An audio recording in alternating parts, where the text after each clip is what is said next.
বড় হাঁড়িতে টকবক করে ফুটছে দুধ, একপাশে খোলা আগুনে পোড়ানো হচ্ছে পাউরুটি স্লাইস। ক্রমেই বাড়ছে মানুষের ভিড়। প্রথম দেখায় বোঝার উপায় নেই এটি একটি গ্রামের সাধারণ চায়ের দোকান। ঝিনাইদহের মহেশপুরের ভৈরাবা গ্রামের এই দোকানের নাম বেকায়দা চা। দুধ, কন্ডেন্স মিল্ক, পোড়া পাউরুটি আর বিশেষ মশলার মিশ্রণে তৈরি চা ইতোমধ্যে সবার কাছে জনপ্রিয় হয়ে উঠেছে। এক কাপ চা খেতে হলে আগে থেকে নিতে হয় সিরিয়াল, যা দেশের অন্য কোনো চায়ের দোকানে দেখা যায় না বলে দাবি করেছেন ক্রেতারা। চাটা এক কথায় 10-এ 10। নেক্সট টাইম আমরা আবারও আসবো আমার বান্ধবীদের সাথে নিয়ে। বেকায়দা ভাই চা খেতে, সম্রাট ভাই এখানে চা তো না, একেবারে বেকায়দা চা একেবারে। সবাই খুব প্রশংসা করছে চায়ের, তাই আমরা খেয়েছি, আমাদের কাছেও চাটা খুব ভালো লাগলো এখানে।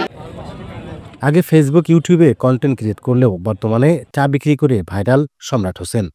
আসলে বেকায়দা চা মূলত আমি চেয়েছিলাম আমার দোকানের নামটা হবে বেকায়দা চা, কিন্তু আসলে চাটাই যে বেকায়দা হয়ে গেছে এটা কখনো বুঝতে পারিনি। যে চা খেতে খেতে গল্পটা ভালো হয়, তাই চায়ের আমি একটা বিজনেস করি। তাছাড়া আমার বাবা একজন চায়ের দোকানদার, সেই সূত্রে আমার মনে হয় যে চায়ের দোকানটা আমার কাছে পারফেক্ট, আমি পারি চা বানাতে। আর এই দোকানটা আমি যখন শুরু করি তখন খুব অল্প পরিমাণ টাকা দিয়ে আমি শুরু করেছিলাম, মাত্র 15,000 টাকা দিয়ে আমার এখানে শুরু করেছি আমি। এখন আমার দোকানে প্রায় 8 জন মানুষ প্রতিনিয়ত কাজ করছে, সকাল থেকে রাত 10টা পর্যন্ত।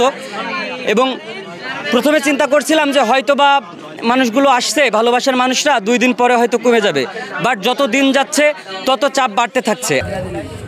বেকায়দা চায়ের সাথে যুক্ত 8 জন তরুণ বিকাল থেকেই ব্যস্ত হয়ে পড়েন। শুধু মহেশপুর নয়, চুয়াডাঙ্গা, জীবননগর, চৌগাছা, যশোর সহ আশপাশের জেলাগুলো থেকে মানুষ ছুটে আসছেন চায়ের স্বাদ নিতে। চা অর্ডার দিচ্ছি, তার 2 ঘন্টা পরে আমাদের এখানে চা এসেছে। মানে এমন সিরিয়াল দিয়ে চা খাওয়া আমি কোথাও দেখিনি আজও। অনেক ভালো, অনেক পছন্দ হয়েছে, নেক্সট টাইম আবার আসবো। এমন সিরিয়াল দিয়ে কোথাও চা খাইতে পারিনি, এই প্রথম সিরিয়াল দিতে আছে, কিন্তু অনেক লেট হচ্ছে। ফোনে অনেকবার দেখছি, স্যার কথা শুনছি, সেই হিসাবে আসলাম। দেখছি অনেক ভিড়, সিরিয়ালই পাচ্ছি না। প্রতিদিন এখানে বিক্রি হচ্ছে 20 থেকে 25,000 টাকার চা। গ্রামের সাদামাটার দোকান আজ হয়ে উঠেছে তরুণ উদ্যোক্তাদের নতুন সম্ভাবনার ঠিকানা।